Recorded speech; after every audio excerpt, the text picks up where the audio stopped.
So this is chapter 19. The acceptance of one's own life, the acceptance of one's destiny as it manifests itself in each moment, is the supreme act of faith. Das Energy, Paul Williams. My ear needs to pop. The Jeep hit a particularly deep pothole. The top of my head jammed against the canvas cover. I looked over at Eddie. He held up 2 fingers to show me the blood that he had just wiped from his lip. Ow, Eddie. He had inadvertently bitten his bottom lip. He jumped, he smiled and shrugged, wiped the blood on his khaki shorts. Fran pulled an orange bandana out of her pack and passed it on to him. He shook his head and sucked his lip deep into his mouth. She reached into her pocket and pulled out a vitamin E stick. Use this, she said with the authority of an impatient mother. Eddie was close to her age, half a foot taller, but he became doe-eyed and acquiescent. He took the E-stick. Thanks, he said in an almost reverential tone. Bole Baba Ki Jai, Fran said. Bole Baba Ki Jai, Eddie and I echoed in unison. We tried to look out from under the rolled canvas cover of the Jeep. There were more and more rocks, fewer plants. We were higher in the mountains than we'd been in the morning. Suddenly the Jeep lurched again, swung in a circle, and stopped. Here you are, said Mr. Natale, smiling broadly, head bobbing.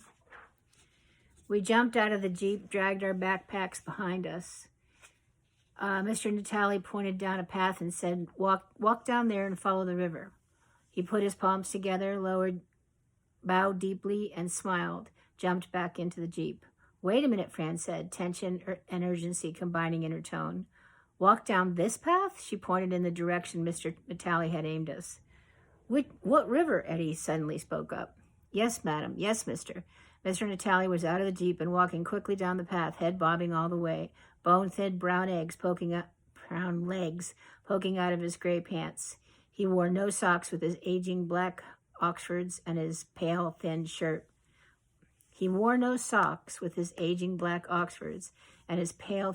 Was so drenched with sweat that it was almost impossible to determine if it was white, gray, or beige. We struggled to get our backpacks onto our shoulders and rushed after him. My Birkenstock slipped under my feet and filled with sand. Eddie was behind Mr. Natale. Fran was tying the bandana around her head, and she too was slipping on the sand dirt path. We turned the corner and a narrow rock-strewn valley opened up in front of us. A small gray river wound through the center. Mr. Natale pointed one long bony finger toward it and said, Please just to follow the river, madam, Mr. Madam. Quick, Baba is waiting. Bole Baba Ki Jai, Bole Baba Ki Jai. And with that, he put his palms together, bowed to each of us, and raced back to the Jeep, his head still bobbing. I looked at Fran, who was now wearing the orange bandana, a bit lopsided. She was pointing up the river and shouting after Mr. Natale. That way? Eddie adjusted his backpack, ran a fleshy hand through the thick mass of gray curls that bounced in every direction from the top of his head, and smiled another doe-eyed, wonder-struck grin. The sun was beginning to burn red patches on his cheeks, forehead, and nose. Fran turned to me. I looked up the river and then down the river. Well, we might as well go up. Didn't Leonard say something about the ashram being north? Fran asked, her eyes blinking rapidly. Yeah, I think that he said that, Eddie chimed in. Yeah, north. Let's just walk that way. I tried to sound certain. Baba won't let us get lost. The Doppler sound of Mr. Natale's departure signaled that going back would be just as difficult as going forward, so we shrugged, laughed, and walked toward the river. I remember how happy I'd been to stop wearing cowboy boots and start wearing Birkenstocks, but it was clear that they were not the best shoes to wear when walking through a dry, rocky, sandy riverbed. I kept my eyes down, looking only at the area directly before me in an attempt to discern the path easiest to travel. If I looked up, I saw the muscles of Eddie's calves. I had not noticed how well-defined his calves were, but watching the muscles lengthen and shorten in response to each rock became hypnotic. Fran was off to my right. I looked up occasionally to smile at her. From time to time, the river would widen and snake before us. It seemed easy enough to cross it for Eddie and Fran, who were both wearing hiking boots. But if the rocks were difficult to negotiate when they were covered with sand, they were almost impossible when the water was flowing over them. I tried to secure one foot before taking the next step. Buffeted by the river's current, my feet turned and twisted, slid between rocks. My ankle bones were aching. The river was getting wider, deeper, and the current was stronger each time we crossed. We were higher than ever, closer to the sun, closer to God, closer to Babaji. The coolness of the water granted relief from the glare of the sunlight. Standing in the middle of the stream and water up to mid-thigh, my skirt wound around my legs, my backpack listing on my shoulders, I looked up and saw Eddie and Fran waiting on the side. They smiled encouragingly. I smiled and lifted up my foot to take the next step. The river slipped my Birkenstock off my foot as gently as a courtly dresser might have taken the shoe from a queen. I turned and watched my sandal now traveling boat-like down a river. My foot jammed painfully between two rocks. Eddie, pack and all, splashed into the river, grabbed the errant sandal, came to my side, put his arm under mine. We staggered to dry land. Thank you, thank you, thank you. I pushed my foot back under the two straps of brown leather. We were all laughing and wringing the water from our clothes. From far away, we heard a call. Bole Baba Ki Jai. It sounded like a child's voice. We looked around us. The valley had grown wide. Bole Baba Ki Jai. We looked, and to our right, on the edge of the river at the bottom of the mountain, we saw 3 children and some goats. Bole Baba Ki Jai. This time we answered in unison. Bole Baba Ki Jai. We all waved and laughed. Reassured by the appearance of the children, we began to walk again. I remembered the boy from the airport. I wished he were with these children, here so close to Baba. My skirt was wet and clinging to my legs, and my t-shirt was drenched with sweat. My throat was dry, and my lips were beginning to crack. I tried to focus on the mantra, Om Namah Shivaya. Look, Fran was pointing. A collection of salmon-colored buildings sat a short distance away. The river was dividing into 3 now, creating a set of paths. We smiled at one another and followed the path closest to the right side of the valley.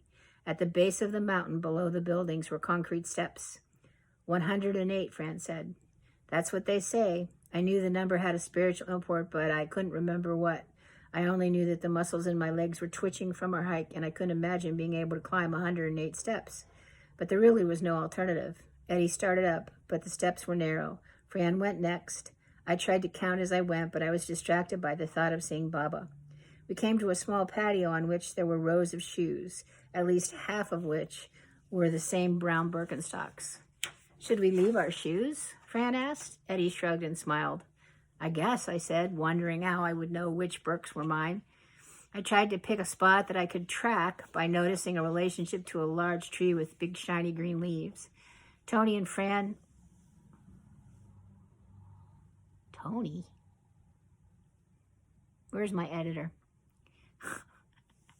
Gonna have to fix that. Eddie and Fran sat on the rock ledge and took off their boots and socks, placed them next to my Birks.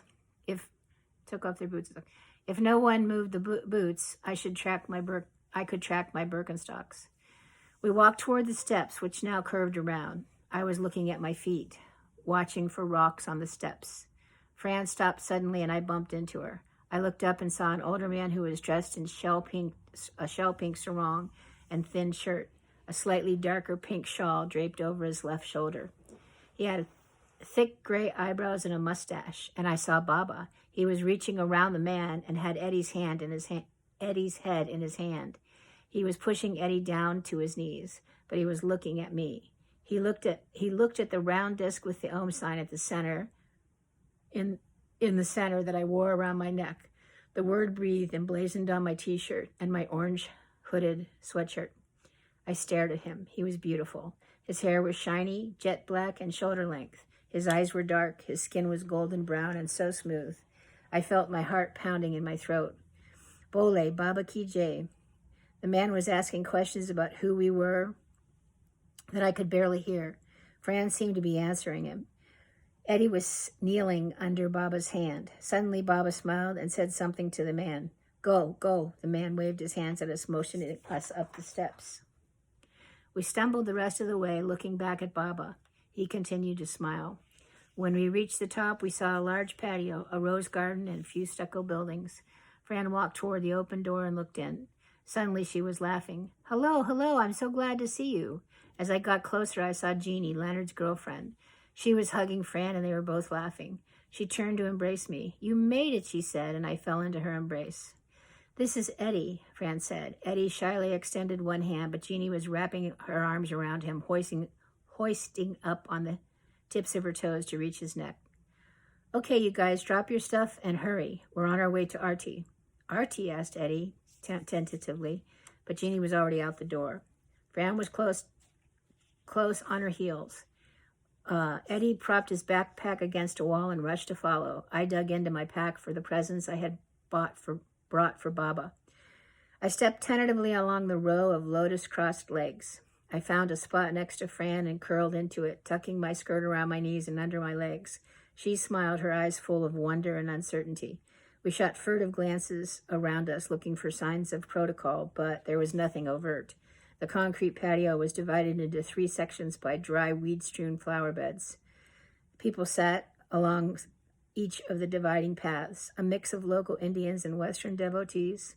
Beach saris and blue jeans, bare feet and scarf-covered heads, sat with backs resting against a steel pole railing that enclosed the space. Looking back at the railing, I saw the Ganges carving out the blue valley below, an expanse of blue sky spread out above the mountain. I took a deep breath of wood smoke and pine and incense. An older woman with gray-black hair, a shell-pink sari and glasses, began to play a harmonium. Next to her, a woman with the short stubble of a recently shaved head, an Om sign tattooed on her head, and similarly pink sari, began to beat the tabla, and a third woman, round and dark-skinned, also bald, also wrapped in pink, clapped bell-covered hands. Everyone, Indian and Western, began to sing in Hindi. We all clapped our hands and rocked gently at the waist. A flurry of robes passed us. I looked up, and there he was, Babaji, my Babaji. My heart quickened again. I glanced at Fran. The smile on her face had doubled in size. Her eyes were wider and watery. She reached over and squeezed my hand. Breathe, she whispered. I wanted to keep staring at him, but he was so close. I looked up and looked away again. They sang Om Namah Shivaya over and over. I tried to sing, but my throat was tight and my breathing was still keeping pace with the rapid beating of my heart. He wore an orange silk collarless shirt and a green sarong. A plaid shawl draped over his shoulder. He walked to the corner of the patio and sat on the wall just slightly above everyone. Immediately, a line formed. People walked up, put the palms of their hand together, bowed, prostrated themselves on the concrete before him. Some touched or kissed his feet. Occasionally, he would touch the top of a head. The drone of the harmonium and the clacking of the bells paused occasionally, only to begin again. A man in a beige sarong and a tan Nehru jacket sat down in front of Baba and spoke in an animated manner, punctuating sentences with the bowing of his head into his palm-clasped hands. Just behind Baba, see, I think this might be the long chapter. Nope. Keep fooling myself. Okay, just behind Baba sat the older man who had questioned us on the steps. He talked directly to the agitated fellow, seemed to confer with Baba, and then back to the man. All the while, the line of supplicants paraded forward. I continued my shy glances at Baba and thought I saw him smile at me. I looked at Fran, who was rocking, clapping, singing, eyes closed now, but smiling wider than ever. There were still no evident signs of decorum, and I was anxious to give Baba the gifts I had clutched in my hands. I took my place in line, continuing to glance at Baba. The closer I got, the more it seemed that he was watching me, waiting for me. As the person right in front of me bowed, I looked directly into Baba's eyes, and he smiled. My body repeated the motions, palms together, bow, prostrate, but my limbs seemed hopelessly akimbo. I was trying to hold on to the gifts with my elbows. I felt graceless and huge. I handed him the large plastic wind-up elephant and turtle. I handed him the box of Bubble Yum bubblegum and the plastic beaded bracelet. I had been told to bring him gifts, but what do you buy for an immortal Yogi Christ? I picked things that were playful and silly. He smiled as he took each thing from my trembling hand. I bowed and stumbled back to my seat. But before I could sit down, there was a commotion of hands waving me back. Baba wants you, come, come. I went back and fell to my knees in the small space between the continuing line of devotees and the harmonium tabla bell band. The woman with the Om tattoo stopped playing the tabla and said, "Baba is very afraid of you because you're so big." Baba was pretending to cower and pull back. I laughed and swallowed and reminded myself to breathe. Baba drew himself up and took on a stern look. "Baba is very angry with you because you are so small." I tried to laugh again, but it was too confusing. I looked from the woman who was speaking in English to Baba and back again a few times, searching for some communication that made sense. Someone handed me a piece of bubble yum. I looked around and realized that all through the crowd, there were bright pink bubbles pushing through pursed lips. I tried to open my piece, but my hands were shaking.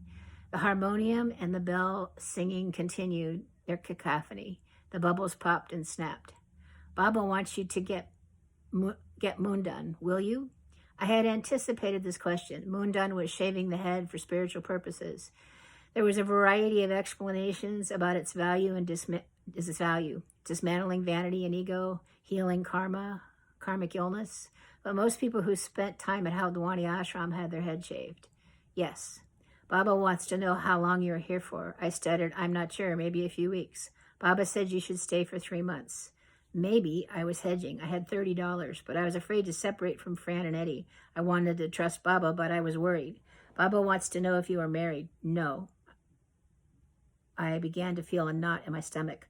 "Baba says while you were here, you should get married." "No," I said. My feelings were jumbled and my thinking was less than acute. I just kept looking at his eyes and his smile and his perfect almond skin. The harmonium droned in my left ear. The parade of people continued to my right. My knees were pressing into the concrete, and my hands were knotted in my lap.